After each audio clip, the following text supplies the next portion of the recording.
Okay, hello everybody. Welcome to Korean Atlanta Mentorship. And in this video, I'm going to talk about certain concepts related to both education and leadership.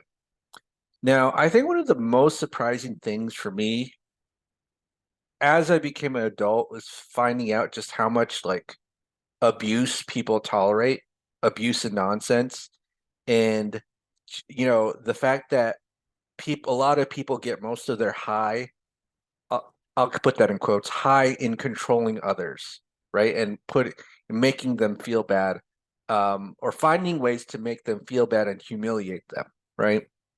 And so there was a term that got spread over in the internet called Rankism, coined by a guy named Dr. Robert Fuller.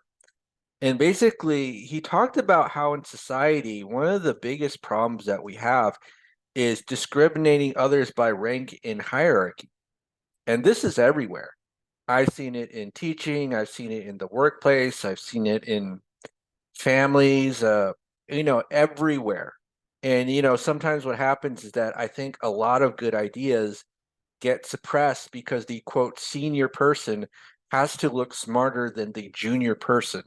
And I always thought that was kind of strange because, don't all the good, fresh ideas come from young people, or aren't they supposed to? Well, they're quote supposed to, but sometimes these days it just seems like it doesn't really happen too much anymore. But back to my point is that the best ideas aren't going to come from the most experienced people, or not necessarily. And so when you create an environment where basically ideas from the bottom have to be squashed or humiliated because they didn't come from the top, that's probably why there's so little in certain fields. There's so little innovation, especially where fields that are very hierarchical, like medicine and teaching, right? So just type in the word rankism in Google, and then you'll kind of see that more explained in detail. Now, one of the things I found kind of interesting is I was doing more research about doctors, and I came across this term called pimping. Never heard it before, really, until like last week. And it's this practice where, I think when you're a med student doing the like rotations, basically senior doctors will grill the med students about how ask them questions that they think they can't answer in order to humiliate them. I was like, dang, like what's up with the prestigious professions like doing that to its like junior members, and basically like a form of hazing, right? And I have this theory that the more prestigious something is, the more of that nonsense kind of goes on, just because they know that the prestigious fields can kind of get away with it because no one's going to like really try to criticize them. It's kind of how I figured that a lot of the prestigious colleges or universities that they're in the top like 5, 10 universities that everyone wants to get to. Usually, those educational institutions don't provide any actual worthwhile education because all of their focus is, on professors who can do research and make the institution look good. Because for some reason, in the world that we live in, universities don't get prestige based on how well they teach. The students are essentially just there to subsidize the existence of the university rather than the university existing to serve the students, right?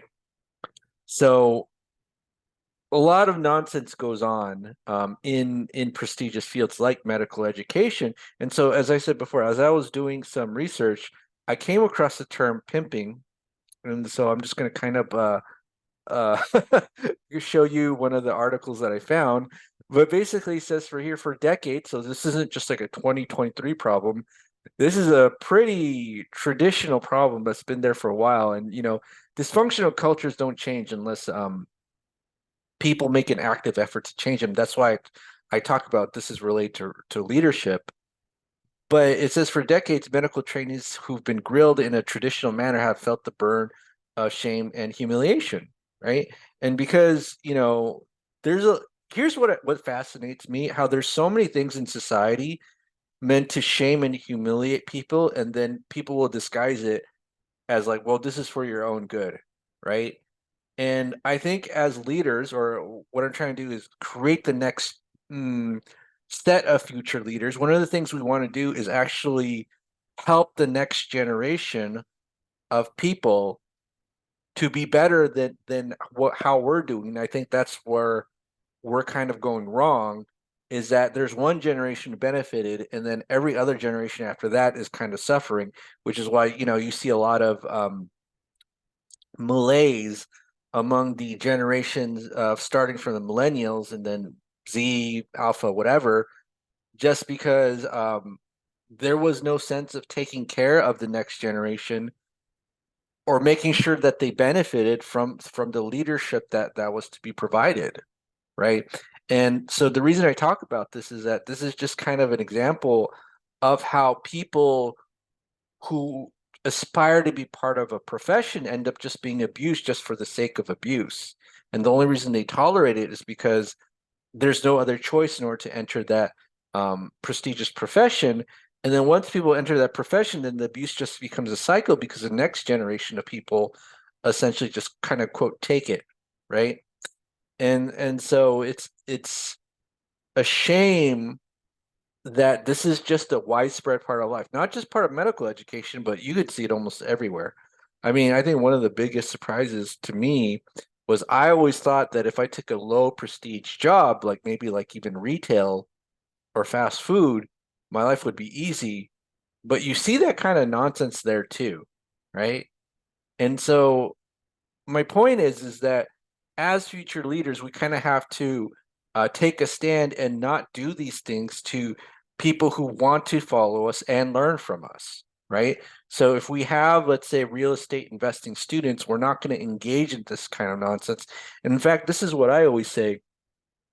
If you're a student of mine, I definitely want you to do better than me and be more knowledgeable about me than me, because deep down inside, I'm a really lazy person. So if I find out that you're smarter than me, I would be so happy because you'll get things more done, and then we'll work together in synergy. And I have someone who's a valuable member of my team, right? And I know that in society in general, hierarchies are mandated. And so, there's a saying in the 48 Laws of Power, never outshine the master. I personally want you to, if I'm the leader, I want you to outshine me just because I'm really lazy, and I love it when people are doing their best. And if you're doing your best, that means I don't have to work that hard, right? I I I would rather lead a team of all-stars who are insanely talented at what they do, because that means I can sleep at night, rather than a team of duds that I have to constantly manage 24/7. Okay, so this is Korean Atlanta mentorship. So the point of this video is, if you're a leader, don't engage in rankism, discriminating others by rank, and don't engage in pimping, right? Don't make people that feel like, hey, I have to be put in my place, right? All right. So if you're interested, and I always make a plug for a group at the end of the video. If you're interested in joining a group, go ahead and click the Google form link below, or you can go ahead and email us by finding out our email address in the about page of our YouTube channel, and we'll go from there. Have a great day, everybody, and we will speak soon.